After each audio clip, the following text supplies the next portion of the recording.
Dame un hijo y olvidaré tu deuda.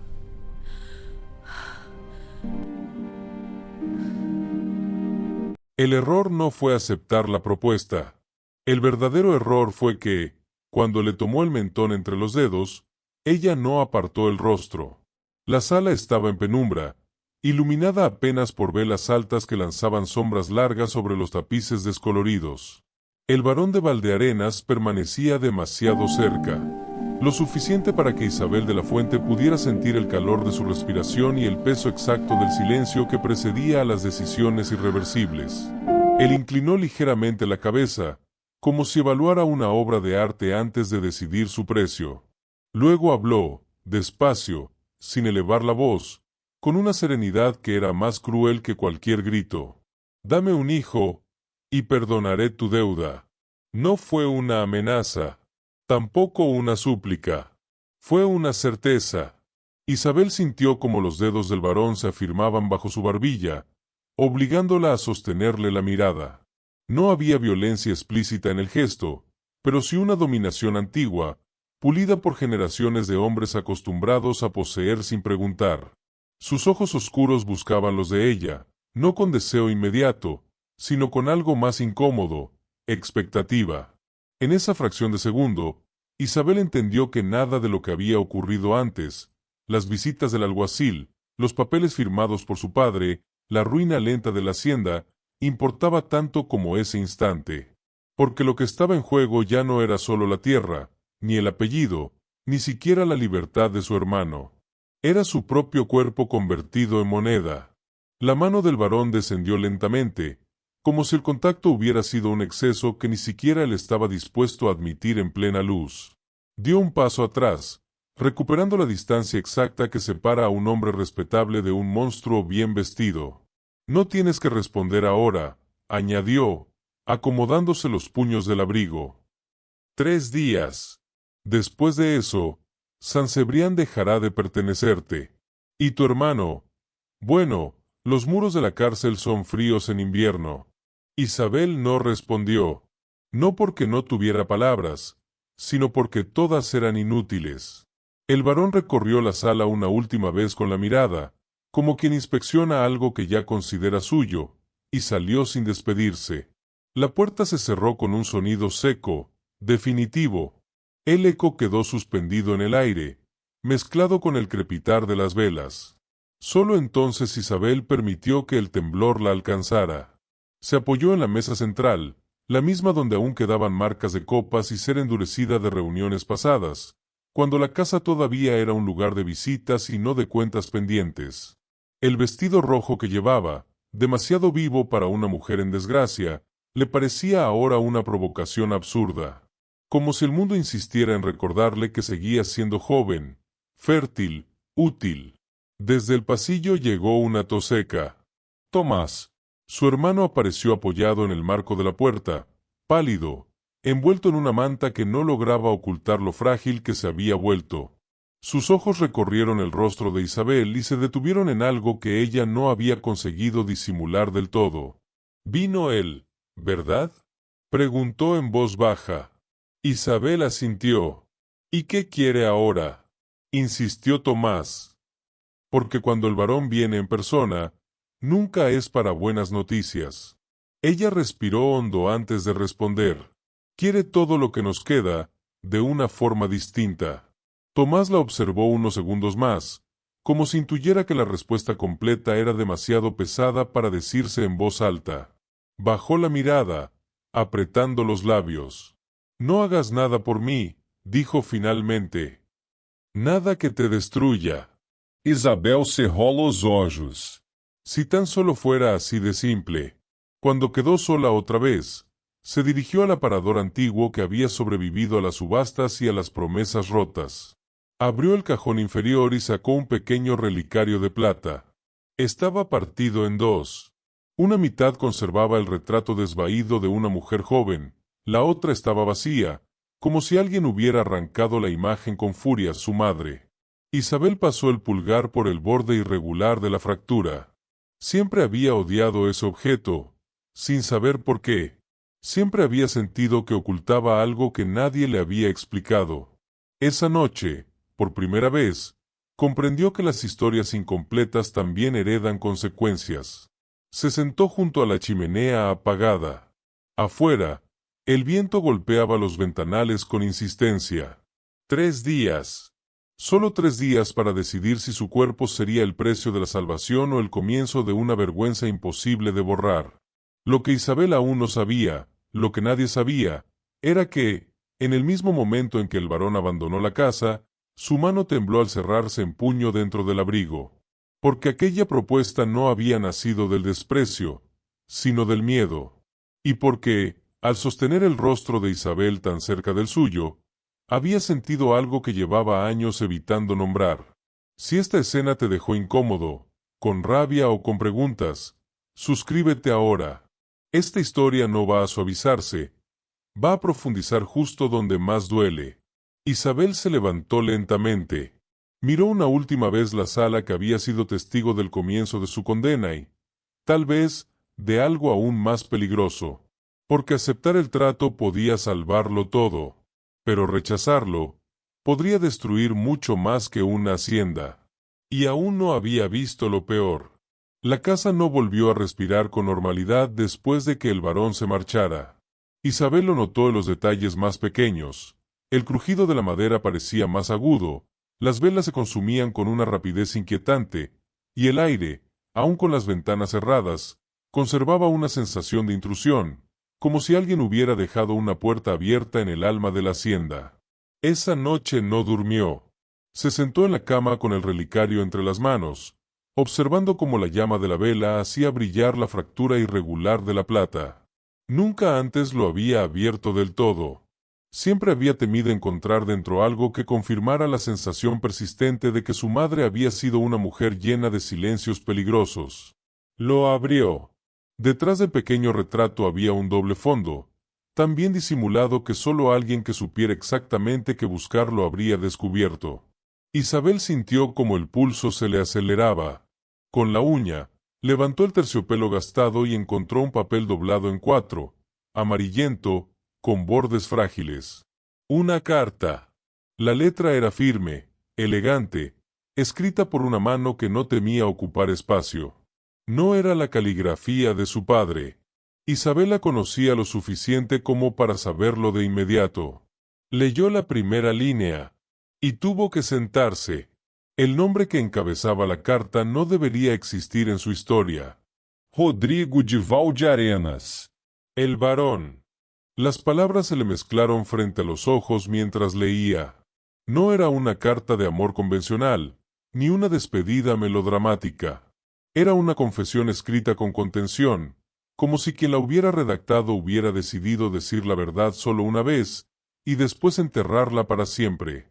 Hablaba de una relación imposible, de un embarazo oculto, de una promesa rota por cobardía. El carruaje de Isabel cruzó los portones de Valdearenas al caer la tarde, cuando el cielo comenzaba a teñirse de un gris denso, casi metálico. No había escolta, no había ceremonia, solo el sonido de los cascos sobre la grava húmeda y la certeza de que, una vez dentro, nada volvería a ser exactamente igual. El varón la esperaba en el salón menor, no en el despacho ni en la sala principal. Ese detalle, mínimo para cualquier otro, fue el primero que la descolocó. Era una habitación íntima, con estanterías bajas, sillones gastados y una chimenea encendida que suavizaba las sombras. Un espacio que no estaba diseñado para imponer, sino para resistir inviernos largos y silencios personales. Rodrigo de Valdearenas no se levantó cuando ella entró, no por descortesía, sino porque parecía cansado. Isabel lo observó con una atención que no se permitía frente a otros hombres. Sin el abrigo oscuro, con la camisa abierta en el cuello y el cabello ligeramente desordenado, el varón parecía menos estatua y más hombre. No menos peligroso, pero sí más real. Más vulnerable de lo que su reputación permitía. «Has venido», dijo él finalmente. «Usted me pidió una respuesta», respondió Isabel. «No por escrito». Rodrigo inclinó la cabeza, reconociendo el golpe. Hizo un gesto hacia el sillón frente a él, pero ella permaneció de pie. No iba a sentarse. No iba a acomodarse en una conversación que ya le había costado demasiado. Antes de que diga nada, continuó Isabel, quiero saber una cosa. ¿Cuánto de lo que me propuso tiene que ver con mi deuda? ¿Y cuánto con mi madre? El silencio que siguió fue espeso. Peligroso. Rodrigo apoyó los codos sobre las rodillas y entrelazó los dedos. Por primera vez desde que Isabel lo conocía, no había arrogancia en su postura. Solo una tensión contenida, como si sostuviera una verdad con las manos desnudas. La mitad del relicario, dijo al fin, nunca fue un objeto decorativo. Era una promesa. Y yo fui el hombre que no supo cumplirla. Isabel sintió un escalofrío recorrerle la espalda. Rodrigo se levantó despacio y caminó hasta una vitrina de cristal. Dentro, protegida como una reliquia, estaba la otra mitad del relicario, la que había enviado a San Cebrián. La tomó con cuidado, como si el metal pudiera cortarlo. Tu madre no era débil, continuó. Era la mujer más valiente que he conocido. Cuando quedó embarazada, me pidió una sola cosa, que reconociera a la hija cuando llegara el momento. Eu elegi o silêncio. Elegí el título. Elegi no enfrentar a mi família. Se volvió hacia Isabel. Isabel apretó el papel con fuerza cuando llegó al párrafo final. Si algún día mi sangre regresa a tu puerta, no la castigues por mis errores. No la conviertas en moneda. Si lo haces, será porque has olvidado quién eres. El corazón le golpeaba el pecho con violencia. La propuesta del varón ya no era solo una crueldad calculada. Era algo más retorcido, más personal. Isabel comprendió, con una claridad que dolía, que Rodrigo no estaba comprando a una desconocida. Estaba negociando con el pasado que había intentado sepultar. Y, tal vez sin admitirlo, estaba castigándose a sí mismo a través de ella. Al amanecer, el sonido de cascos interrumpió sus pensamientos. Desde la ventana del piso superior, Isabel vio como un jinete se detenía frente a la casa. No era el alguacil esta vez, sino un joven con librea oscura. Un mensajero del varón. El muchacho le entregó un pequeño cofre de madera, sin decir palabra. Dentro había monedas de oro, suficientes para comprar tiempo, pero no libertad. En el fondo, un objeto la dejó sin aliento. La mitad faltante del relicario. Isabel cerró los dedos alrededor de la plata fría. El gesto era inequívoco. El varón sabía. Sabía quién era ella. Sabía lo que su madre había sido para él. Y aún así había pronunciado aquella frase en la sala, con los dedos bajo su mentón, como si nada de eso importara. O como si importara demasiado. Tomás la encontró horas después, aún sentada junto a la ventana, con el relicario cerrado en el puño. No respondas, le dijo, con una serenidad que no le había oído antes. Si él sabe quién eres, esto ya no es un trato. Es una trampa. Isabel levantó la vista lentamente. No, respondió. Es una prueba. ¿De qué? Preguntó su hermano. Ela mirou hacia o caminho que conducia a Valdearenas, invisível entre la neblina matinal. De hasta dónde puede llegar un hombre cuando tiene miedo de amar y miedo de perder al mismo tiempo. Detente segundo. Dime los comentarios que harías tú en su lugar. ¿Rechazarías el trato y perderías todo? ¿O aceptarías para salvar a quienes amas, aun sabiendo que el precio puede romperte para siempre? Isabel dobló la carta de su madre con cuidado y la guardó de nuevo en el relicario. Luego se levantó, tomó un abrigo sencillo y se dirigió a la puerta. No iba a escribir una respuesta. No iba a mandar a nadie en su lugar. Si el varón había tenido el valor de decir aquellas palabras mirándola a los ojos, ella tendría el valor de devolvérselas de la misma forma. Y así, sin saberlo aún, ambos se acercaban al punto exacto donde el deber dejaría de ser excusa y el deseo comenzaría a exigir un precio distinto. El carruaje de Isabel cruzó los portones de Valdearenas al caer la tarde, cuando el cielo comenzaba a teñirse de un gris denso, casi metálico. No había escolta. No había ceremonia. Solo el sonido de los cascos sobre la grava húmeda y la certeza de que, una vez dentro, nada volvería a ser exactamente igual. El varón la esperaba en el salón menor, no en el despacho ni en la sala principal. Ese detalle, mínimo para cualquier otro, fue el primero que la descolocó. Era una habitación íntima, con estanterías bajas, sillones gastados y una chimenea encendida que suavizaba las sombras. Un espacio que no estaba diseñado para imponer, sino para resistir inviernos largos y silencios personales. Rodrigo de Valdearenas no se levantó cuando ella entró. No por descortesía, sino porque parecía cansado. Isabel lo observó con una atención que no se permitía frente a otros hombres.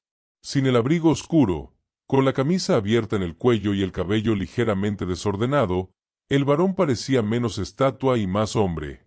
No menos peligroso, pero sí más real. Más vulnerable de lo que su reputación permitía. «Has venido», dijo él finalmente.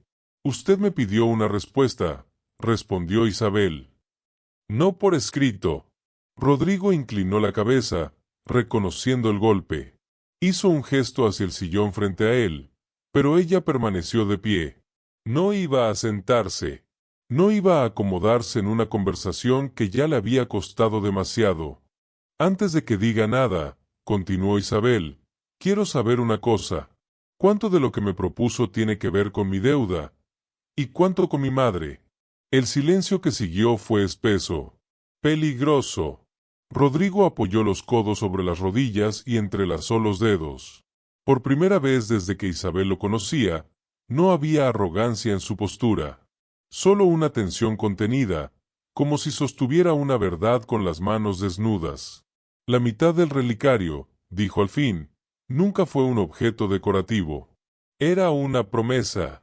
Y yo fui el hombre que no supo cumplirla». Isabel sintió un escalofrío recorrerle la espalda. Rodrigo se levantó despacio y caminó hasta una vitrina de cristal.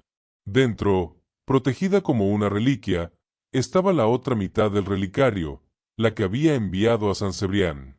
La tomó con cuidado, como si el metal pudiera cortarlo. «Tu madre no era débil», continuó. «Era la mujer más valiente que he conocido. Cuando quedó embarazada, me pidió una sola cosa, que reconociera a la hija cuando llegara el momento. Eu elegi o silêncio. Elegí el título». Elegi no enfrentar a mi família. Se volvió hacia Isabel. «Elegí mal». La palabra quedó suspendida entre ellos, desnuda. Isabel sintió que el aire le faltaba. Durante años había sospechado que su origen escondía algo, pero escucharlo de boca del varón era como ver abrirse una herida que nunca había cerrado. «Entonces», dijo ella, con la voz firme a pesar del temblor, «¿mi deuda?» «Existe», la interrumpió Rodrigo. «Es real.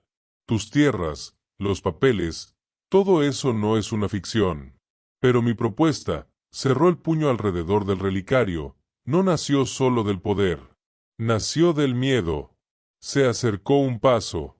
Isabel no retrocedió. «Miedo a perderlo todo otra vez», admitió.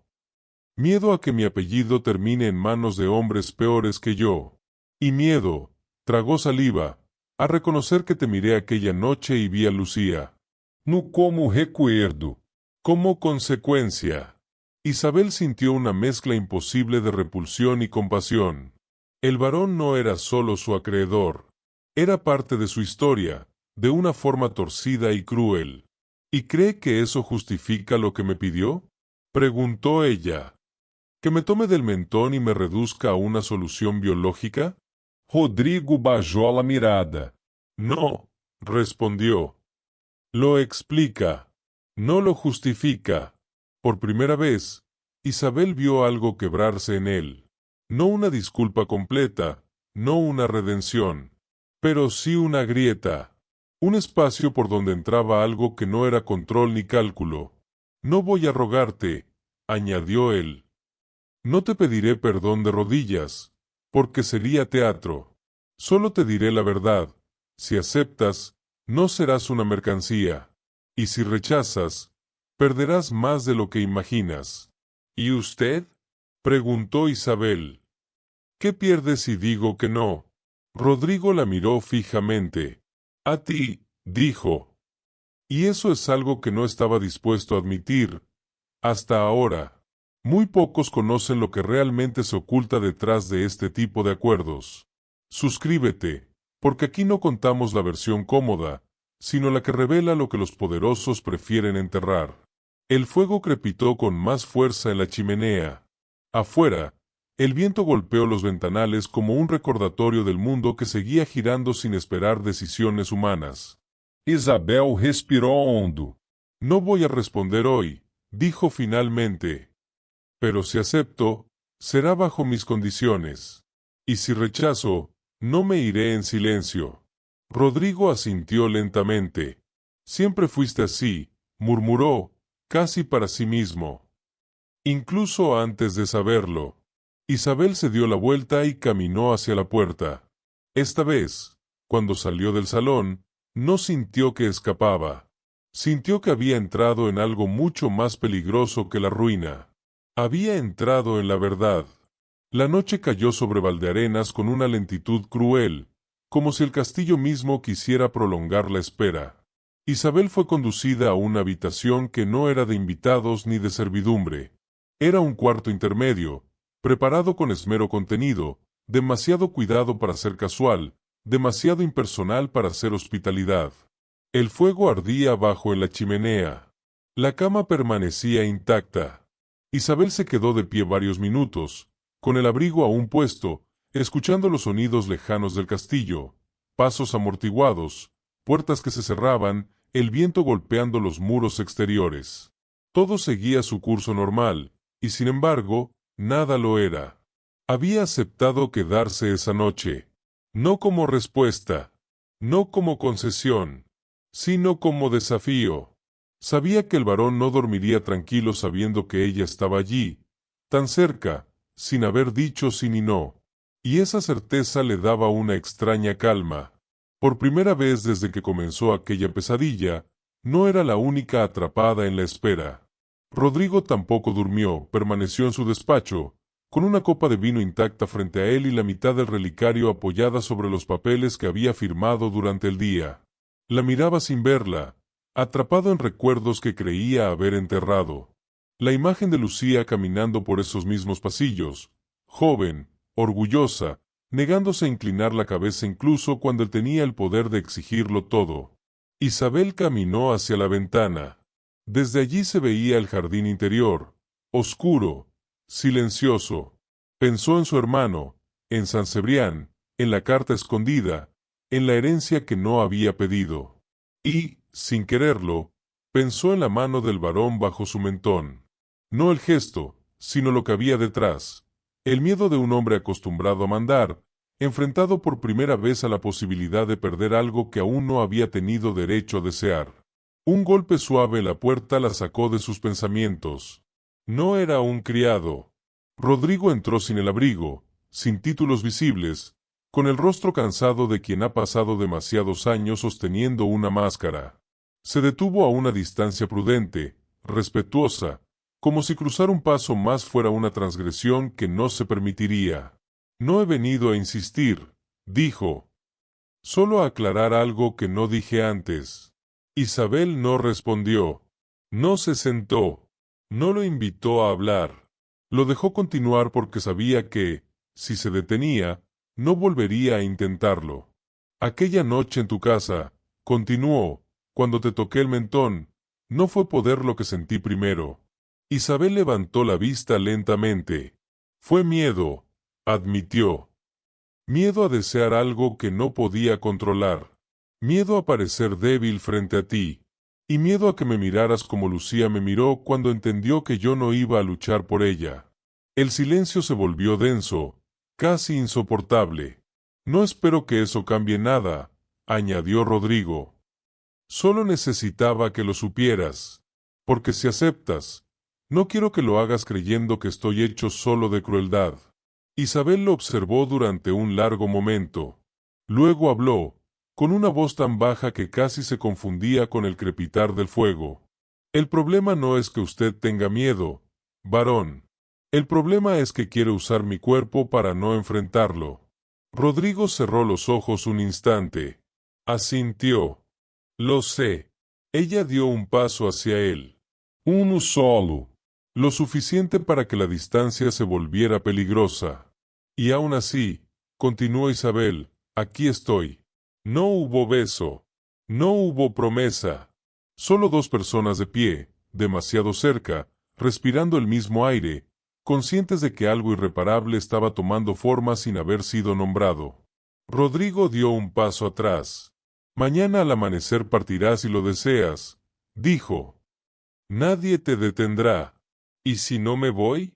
Preguntó Isabel. Él la miró a los ojos. Entonces ambos tendremos que aceptar las consecuencias. Cuando se fue, la habitación pareció encogerse. Isabel se sentó por fin en el borde de la cama, con el corazón golpeándole las costillas. No había ocurrido nada, y sin embargo, sentía que había cruzado un umbral invisible. Si este momento te apretó el pecho o te hizo sentir la tensión sin palabras, escribe aquí estoy en los comentarios. Esta historia es para quienes entienden que el silencio también puede romperte por dentro. Isabel se recostó sin desvestirse del todo.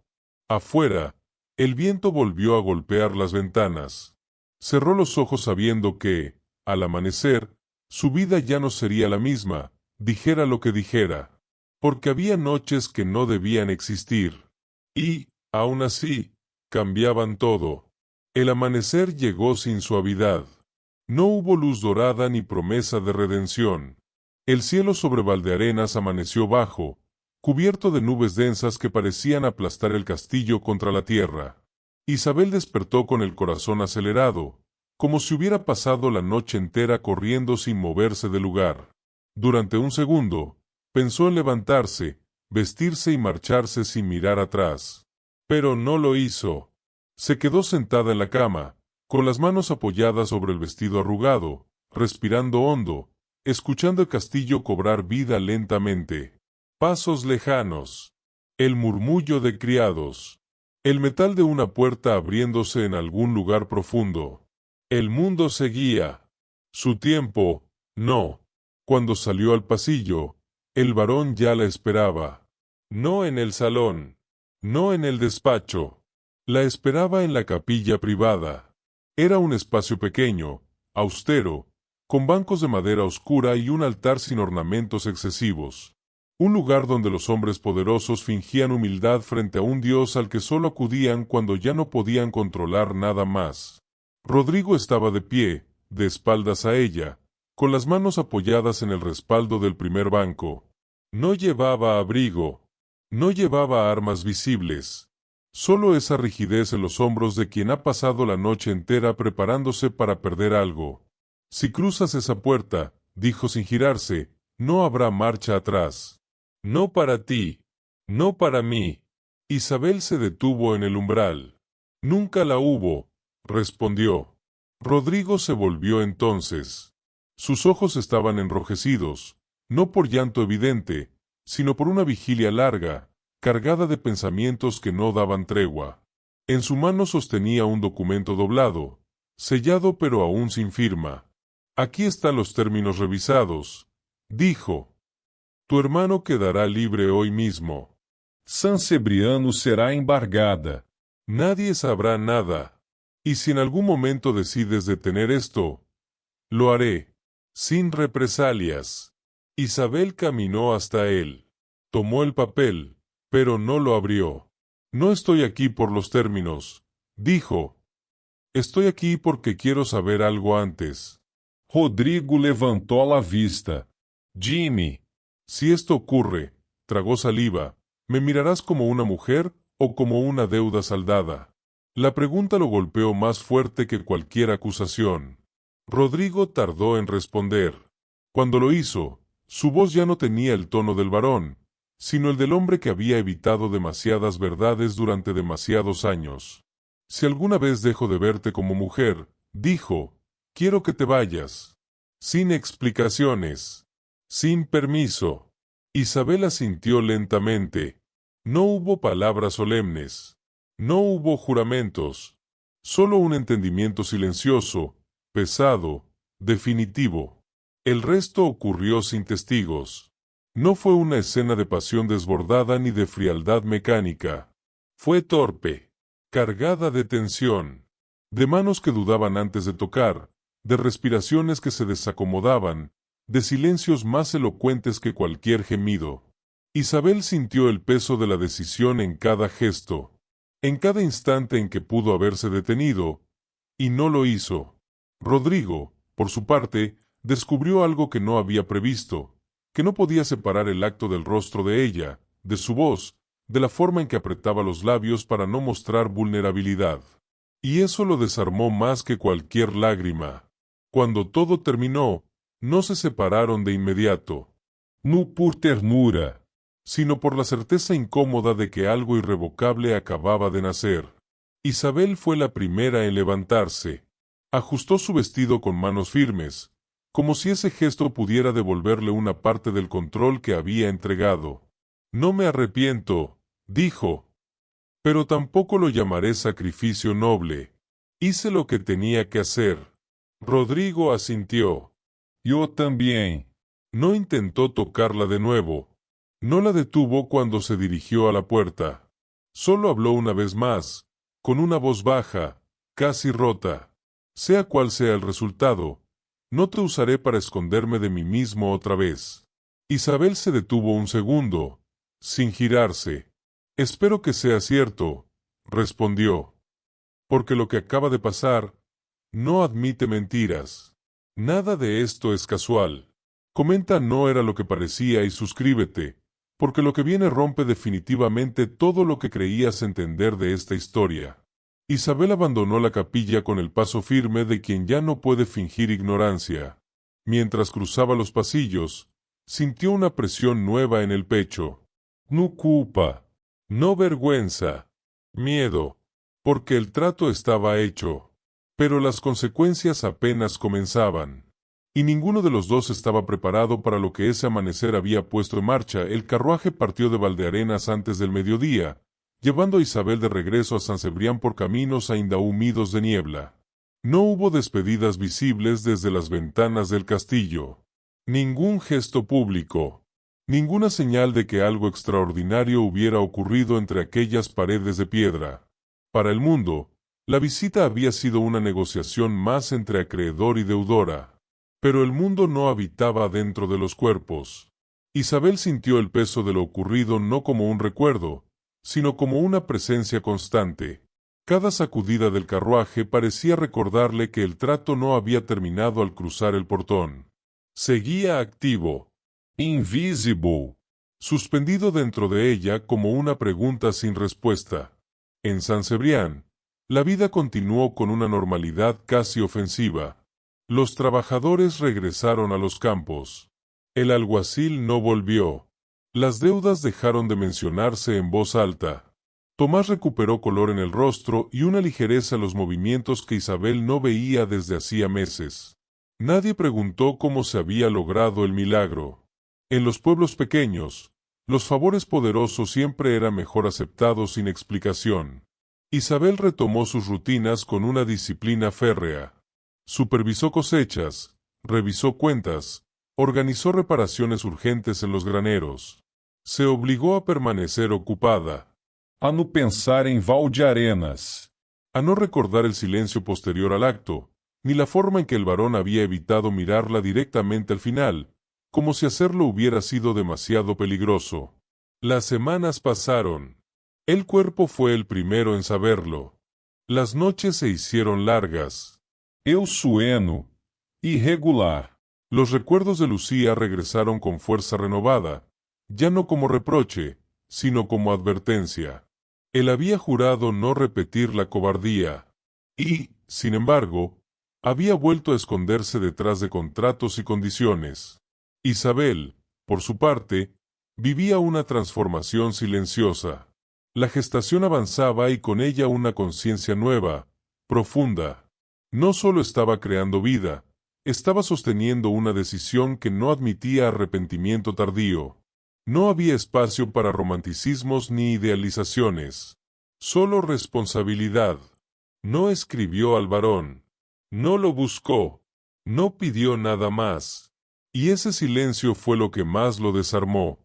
Porque por primera vez, Rodrigo comprendió que el verdadero poder no estaba en haber impuesto el trato, sino en la dignidad con la que Isabel lo estaba sosteniendo sola. Ambos, separados por millas y decisiones, avanzaban hacia el mismo punto sin saberlo, un momento en el que ya no sería posible esconderse detrás de lo que se había firmado. El acuerdo había sido cumplido, pero la historia apenas estaba entrando en su fase más peligrosa. El verano llegó a San Cebrián sin anunciarse, extendiendo sobre los campos un verdor intenso que contrastaba con la inquietud creciente en el interior de Isabel. Su vientre, ya imposible de ocultar, se había convertido en el centro silencioso de su vida. Cada movimiento más lento, cada respiración profunda, cada noche interrumpida por el insomnio le recordaban que el acuerdo había dejado de ser una idea para convertirse en realidad viva, irreversible. La noticia se propagó como suelen hacerlo los rumores en los pueblos pequeños, primero como sospecha, luego como certeza mal disimulada, y finalmente como una verdad aceptada que nadie se atrevía a nombrar en voz alta. Isabel no dio explicaciones, pero tampoco se escondió. Caminaba entre los campos, supervisaba las cosechas, se sentaba a la mesa con los jornaleros. Su postura firme, su mirada directa y la ausencia total de disculpas desarmaban cualquier intento de juicio abierto. El nombre del varón comenzó a circular en murmullos. Algunos insinuaban protección indebida. Otros hablaban de caridad interesada. Unos pocos se atrevían a sugerir paternidad. Ninguna versión alcanzaba la verdad, y esa ambigüedad, paradójicamente, la protegía. En un mundo que castigaba la certeza, el silencio se volvía un escudo. En Valdearenas, el tiempo adquiría un peso distinto. Rodrigo comenzó a observar sus dominios con una mirada que no había tenido antes. Ya no veía solo tierras, viñedos y cifras, sino herencia, continuidad, responsabilidad futura. Cada decisión administrativa se cargaba ahora de un significado adicional, no solo eficiencia o control, sino ejemplo. El hijo que había exigido sin saberlo lo observaba desde el porvenir. Sin darse cuenta, el varón empezó a cambiar. Las sanciones se suavizaron. Los plazos se ampliaron. Los castigos ejemplares dejaron lugar a correcciones prácticas. Los administradores notaron el cambio, pero no lo cuestionaron. Las transformaciones en hombres como Rodrigo nunca eran accidentales, y casi nunca se explicaban. Las noches se volvieron largas. La insomnio lo acompañaba por corredores oscuros, deteniéndose frente a puertas que no abría. El cuarto donde Isabel había dormido. La capilla. El salón menor. Espacios que ahora marcaban un antes y un después imposible de borrar. La ausencia de cartas lo inquietaba más que cualquier reproche explícito. El silencio de Isabel no era indiferencia, era una presencia constante que lo obligaba a pensar. Isabel, por su parte, atravesaba una soledad distinta a la de la ruina. No era abandono económico ni social. Era la soledad de quien sostiene una decisión que no admite marcha atrás sin poder compartir completamente su peso con nadie. Ni siquiera con el hombre que había hecho posible esa realidad. Hubo días de miedo. Hubo días de aceptación. Hubo días de una calma extraña, casi peligrosa.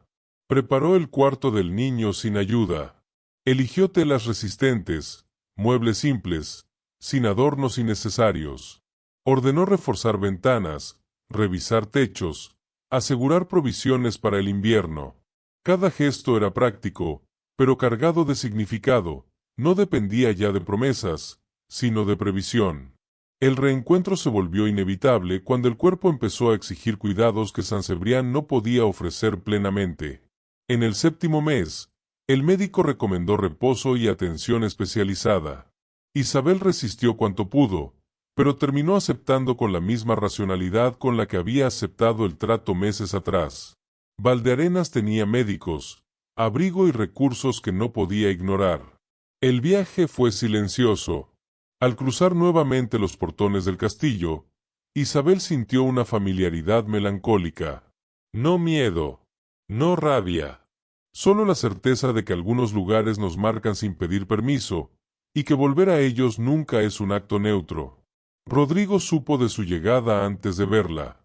Cuando finalmente la encontró en uno de los corredores amplios, el impacto fue inmediato. No por el vientre evidente, sino por la forma en que Isabel se movía ahora, más lenta, más consciente, cargando una presencia que alteraba el equilibrio del espacio.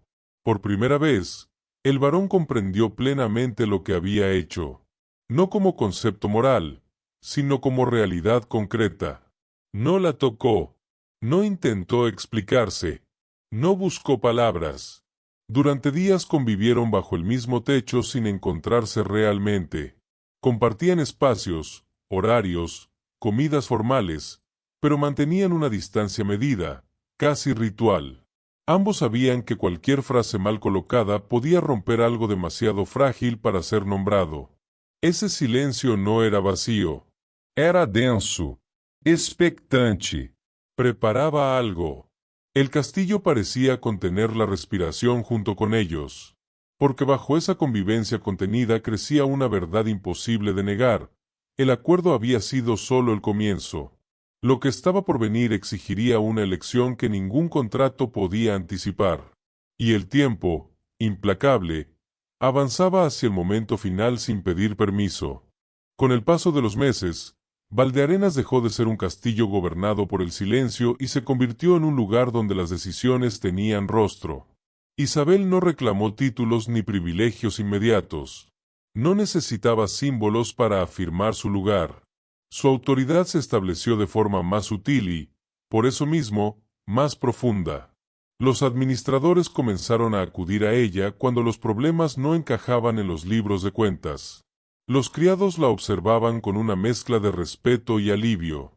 No era una señora que ordenaba desde la distancia, sino una presencia constante, atenta, consciente de los ritmos reales del castillo y de las tierras.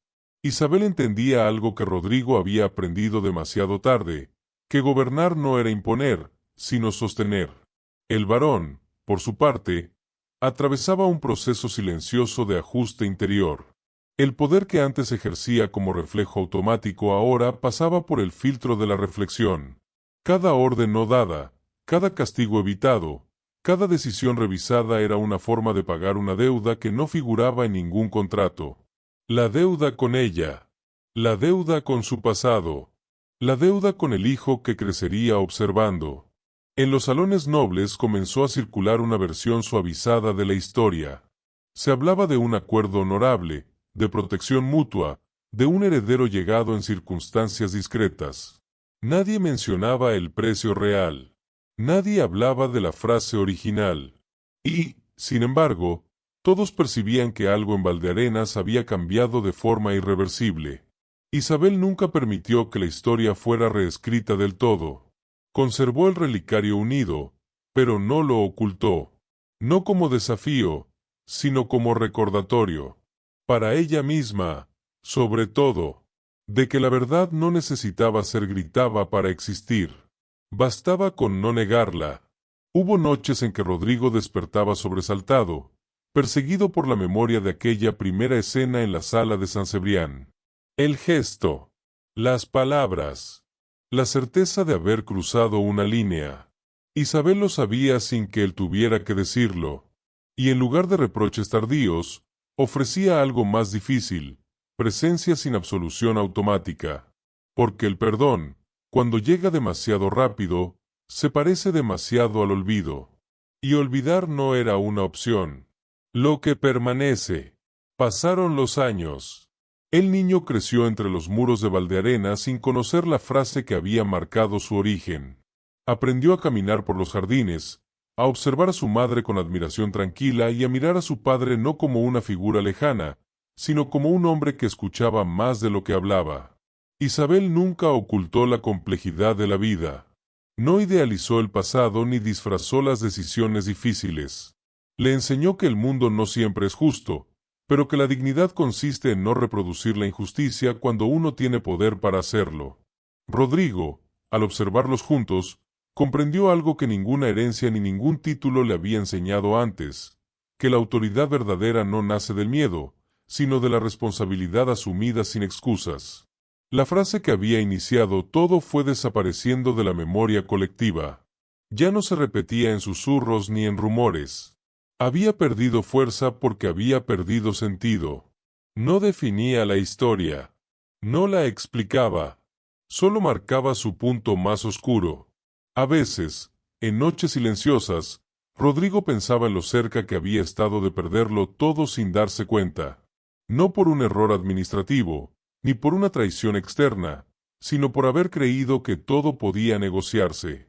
Isabel, en cambio, pensaba en su madre, en la carta, en el círculo cerrado, en cómo, sin buscarlo, había transformado una herida heredada en algo distinto. No en redención romántica, sino en conciencia. Porque algunas historias no terminan con finales perfectos. Terminan con verdades sostenidas en el tiempo. Valdearenas siguió en pie. La familia también. Pero lo más importante fue invisible.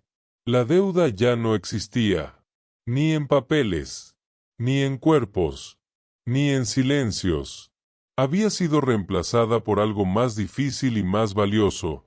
La responsabilidad de no repetir lo que una vez casi los destruyó. Y eso, a diferencia de todo lo demás, sí permaneció. El tiempo no borró la memoria de Valdearenas, la transformó. Los años que siguieron no fueron una sucesión de días felices ni una línea ascendente hacia la calma perfecta. Fueron, como casi todo lo verdadero, una acumulación lenta de decisiones pequeñas, silenciosas, repetidas con constancia. Isabel comprendió pronto que no bastaba con haber sobrevivido al acuerdo, ni con haber atravesado el parto, ni siquiera con haber permanecido en el castillo. Permanecer, en sí mismo, no era victoria. La verdadera prueba estaba en cómo se vive después de haber sido reducida a una condición. Ella eligió no permitir que esa reducción definiera su identidad. No se convirtió en una figura decorativa ni en una esposa complaciente del poder. Tampoco en una mártir silenciosa. Ocupó su lugar de forma gradual, casi imperceptible para quienes esperaban confrontaciones abiertas. Aprendió los ritmos del castillo, las necesidades reales de las tierras, los nombres de quienes trabajaban en ellas. Escuchó más de lo que habló. Observó más de lo que corrigió. Y cuando habló, lo hizo con una claridad que no necesitaba elevar la voz. Rodrigo observaba ese proceso con una mezcla de admiración y humildad tardía. Durante mucho tiempo había creído que gobernar era decidir rápido, castigar sin dudar, cerrar filas antes de que la debilidad se filtrara. Isabel le mostró, sin proponérselo, que la verdadera fortaleza no estaba en el control absoluto, sino en la coherencia entre lo que se ordena y lo que se está dispuesto a asumir como consecuencia. El hijo creció entre ambos mundos. No fue criado como un símbolo ni como una reparación. Fue criado como un niño consciente de que su origen no era sencillo, pero tampoco vergonzoso. Isabel nunca le contó la frase que había iniciado todo, no porque quisiera ocultarla para siempre, sino porque entendía que hay verdades que solo adquieren sentido cuando el carácter está preparado para sostenerlas. Rodrigo, por su parte, se aseguró de que el niño no heredara solo tierras y apellido, sino contexto. Le habló del peso de las decisiones, de los errores que no se borran, pero sí se transforman, de la diferencia entre mandar y responsabilizarse. Nunca se presentó como un hombre ejemplar, sino como uno que había aprendido demasiado tarde, y que por eso mismo estaba obligado a hacerlo mejor. El relicario permaneció siempre unido. Isabel lo guardaba en un cajón sencillo, sin cerradura, no como un tesoro, sino como un recordatorio. De su madre, de la carta, del círculo que había comenzado con una renuncia y se había cerrado con una elección consciente. A veces lo abría en silencio, no para revivir el pasado, sino para asegurarse de no negarlo. En Valdearenas, la reputación del varón cambió con los años. Ya no era solo temido, era respetado de otra manera. No porque se hubiera vuelto indulgente, sino porque se volvió previsible en su justicia. Los castigos dejaron de ser ejemplares para convertirse en correctivos. Los favores dejaron de ser armas para convertirse en compromisos claros. Muchos no entendieron el cambio. Otros lo aprovecharon. Pero nadie pudo negar que el ducado se volvió más estable, más humano, menos frágil. Isabel nunca reclamó reconocimiento público por ello. Sabía que el verdadero impacto rara vez es visible desde fuera. Se conformó con ver a las mujeres del entorno comenzar a levantar la mirada con menos temor, a opinar con mayor seguridad, a comprender que la dignidad no se concede, se ejerce, incluso cuando el precio es alto. Hubo noches en que Rodrigo despertaba con la sensación de haber fallado en algo que no lograba nombrar. Caminaba entonces por los pasillos, deteniéndose frente a la ventana que daba al jardín interior, observando la luz cambiar lentamente. En esos momentos comprendía que el poder sin reflexión no es fuerza, sino huida, y que la frase que una vez pronunció no lo definía por lo que decía, sino por todo lo que tuvo que desaprender después.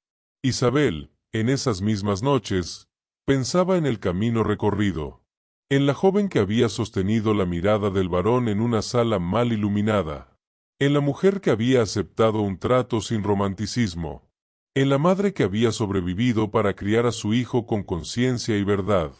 No sentía orgullo exagerado, sentía algo más sereno, coherencia, porque no había negado ninguna de sus etapas. La historia, con el tiempo, se convirtió en rumor difuso. Algunos la suavizaron, otros la distorsionaron. Nadie la contó completa. Y eso estuvo bien. No todas las verdades necesitan convertirse en leyenda. Algunas están hechas para permanecer como cimiento invisible. Lo que sí quedó claro, incluso para quienes nunca supieron los detalles, fue que en Valdearenas algo había cambiado de raíz.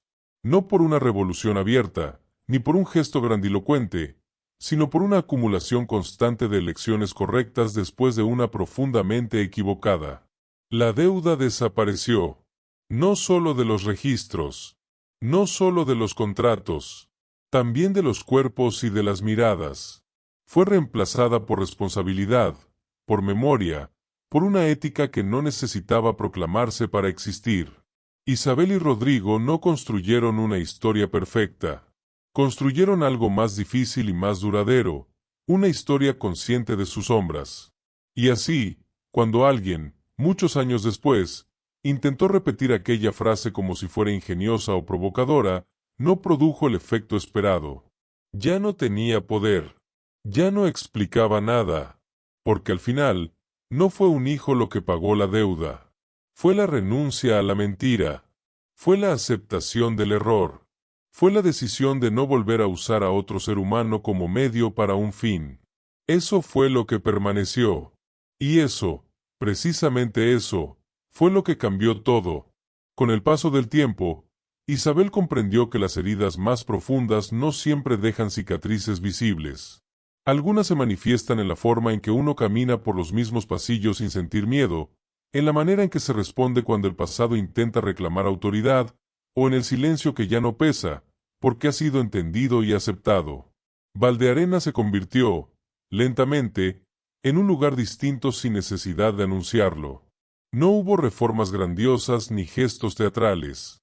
La transformación ocurrió en los márgenes, en las decisiones pequeñas, en los hábitos diarios, en la forma en que los conflictos se resolvían antes de convertirse en tragedias.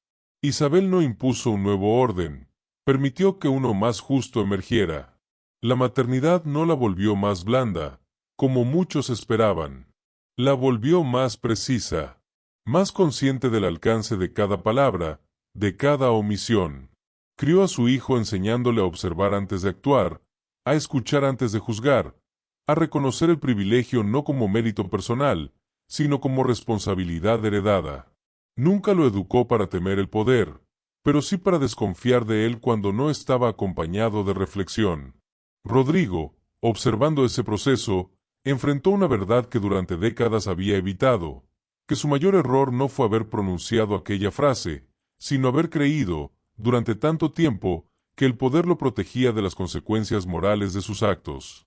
Comprendió que el título había sido una armadura, y que, como toda armadura, había terminado aislándolo de aquello que decía defender. Hubo conversaciones largas, sin dramatismo, en las que ambos hablaron del pasado sin intentar reescribirlo. Isabel nunca exigió disculpas repetidas. Rodrigo nunca buscó absolución fácil. Lo que compartieron fue algo más raro, una honestidad sostenida en el tiempo, sin urgencia por cerrar heridas con palabras bonitas. El castillo, testigo mudo de generaciones de decisiones equivocadas, pareció adaptarse a esa nueva forma de existir. Los salones se llenaron de luz durante el día. Las cenas dejaron de ser ceremonias rígidas para convertirse en encuentros reales. La autoridad ya no se ejercía desde la distancia, sino desde la presencia. Con los años, otras mujeres comenzaron a llegar a Valdearenas buscando algo más que protección. Algunas pedían consejo, otras, trabajo, otras, simplemente un lugar donde no ser juzgadas por decisiones difíciles. Isabel nunca se presentó como ejemplo ni como salvadora. Solo ofrecía escucha, y eso, en un mundo acostumbrado a dictar sentencias, era una forma radical de hospitalidad. El pasado, sin embargo, no desapareció del todo. Hubo ocasiones en que la historia intentó repetirse, disfrazada de circunstancias distintas, propuestas ambiguas, acuerdos que olían demasiado a dominio, hombres que confundían necesidad con derecho.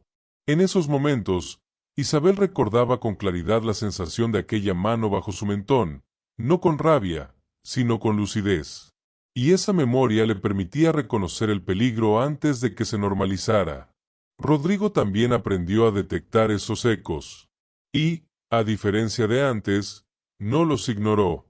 Intervino cuando fue necesario. Cortó prácticas que alguna vez habría tolerado.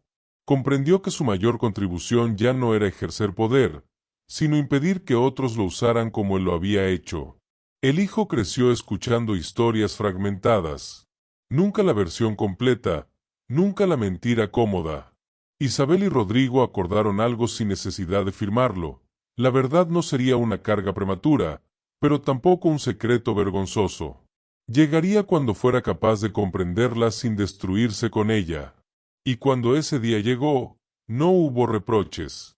Hubo silencio, reflexión, y una comprensión madura de que las personas no nacen de actos perfectos, sino de decisiones imperfectas enfrentadas con responsabilidad. El joven no juzgó a sus padres con dureza, no los idealizó, los entendió, y eso fue, quizás, el mayor logro de ambos. Con el paso de los años, Valdearenas dejó de ser recordado como el castillo del varón temido y comenzó a ser mencionado como un lugar donde las cosas habían cambiado sin que nadie supiera señalar exactamente cuándo ni cómo. No hubo una fecha concreta, ni un decreto público, ni una proclamación solemne. El cambio ocurrió de la misma manera en que ocurren las transformaciones verdaderas, despacio, casi sin ruido, sostenido por decisiones repetidas que, vistas de forma aislada, parecían pequeñas, pero que juntas alteraron el curso de una vida entera. Isabel caminaba por los corredores del castillo con una calma que no era ingenua ni ligera. Era una calma conquistada. Cada paso suyo llevaba consigo la memoria de la joven que había cruzado una sala mal iluminada con el corazón apretado y la dignidad en peligro. No olvidaba quién había sido ni lo que había aceptado. Tampoco permitía que ese recuerdo se convirtiera en una herida abierta. Había aprendido que recordar no siempre significa sufrir, y que la memoria, cuando se sostiene con honestidad, puede convertirse en una forma de fuerza. Rodrigo, por su parte, envejeció de una manera distinta a como había imaginado. No perdió autoridad, pero dejó de ejercerla como un reflejo automático. El poder, que durante décadas había sido su escudo y su excusa, se transformó lentamente en una responsabilidad consciente. Ya no se preguntaba qué podía exigir, sino que estaba dispuesto a responder. Y esa diferencia, sutil para algunos, fue decisiva para todos los que vivían bajo su influencia. El hijo creció en medio de esa transformación silenciosa, no como heredero ciego de privilegios, sino como testigo de una historia compleja que no se le ocultó ni se le arrojó de golpe. Aprendió a observar a su madre con respeto profundo, entendiendo que su firmeza no provenía de la dureza, sino de la coherencia. Aprendió a mirar a su padre no como un hombre infalible, sino como alguien que había cometido errores graves y había decidido no huir de ellos. Cuando finalmente llegó el momento de conocer toda la verdad, no hubo gritos ni reproches. Hubo silencio. Un silencio largo, denso, cargado de significado. Y luego, comprensión. Porque la historia que había comenzado con una frase cruel no había terminado allí. Había continuado, había sido transformada, había sido enfrentada con una honestidad que no borra el pasado, pero lo resignifica. Isabel nunca permitió que nadie redujera su vida a una anécdota escandalosa ni a un ejemplo conveniente. No aceptó ser símbolo de sacrificio ni de redención ajena. Su historia no fue un cuento de hadas ni una tragedia sin salida. Fue algo más incómodo y más real, una vida marcada por una decisión extrema, sostenida luego por elecciones conscientes. Rodrigo comprendió, con el tiempo, que la frase que había pronunciado aquella noche no lo definiría por haber sido dicha, sino por todo lo que tuvo que cambiar después para no repetirla jamás. Descubrió que hay palabras que no se borran, pero sí pueden ser contradichas con actos. Y que, a veces, la única forma de reparar una injusticia no es pedir perdón, sino vivir de una manera que la vuelva imposible en el futuro. El castillo permaneció en pie. Las tierras siguieron produciendo. El apellido no se extinguió. Pero nada de eso fue lo verdaderamente importante. Lo que importó fue lo invisible, la manera en que el poder dejó de ser una amenaza constante, la forma en que el miedo perdió su lugar central, el modo en que las relaciones comenzaron a construirse desde el reconocimiento y no desde la imposición. La deuda, aquella que lo había iniciado todo, desapareció mucho antes de ser saldada en los papeles. Se disolvió cuando dejó de gobernar las decisiones, cuando dejó de justificar actos que nunca debieron ser exigidos, cuando fue reemplazada por algo más exigente y más duradero, la responsabilidad ética de no repetir el daño. Y así, cuando los años avanzaron y los recuerdos comenzaron a asentarse, la historia ya no se contaba como un escándalo ni como una advertencia vacía. Se contaba, en voz baja, como una lección difícil, como un recordatorio de que hay momentos en los que una sola frase puede cambiar una vida, pero son las decisiones posteriores las que determinan si ese cambio será destrucción o transformación. Porque al final, lo que quedó no fue el poder del varón, ni la deuda perdonada, ni siquiera el hijo concebido bajo una condición injusta. Lo que quedó fue la conciencia de que el amor verdadero no nace de la exigencia, sino de la renuncia al dominio, de que la dignidad no se concede, se sostiene, y de que incluso las historias que comienzan en la oscuridad pueden encontrar un cierre distinto cuando alguien se atreve a no seguir el mismo camino. Eso fue lo que permaneció. Eso fue lo que cerró la historia.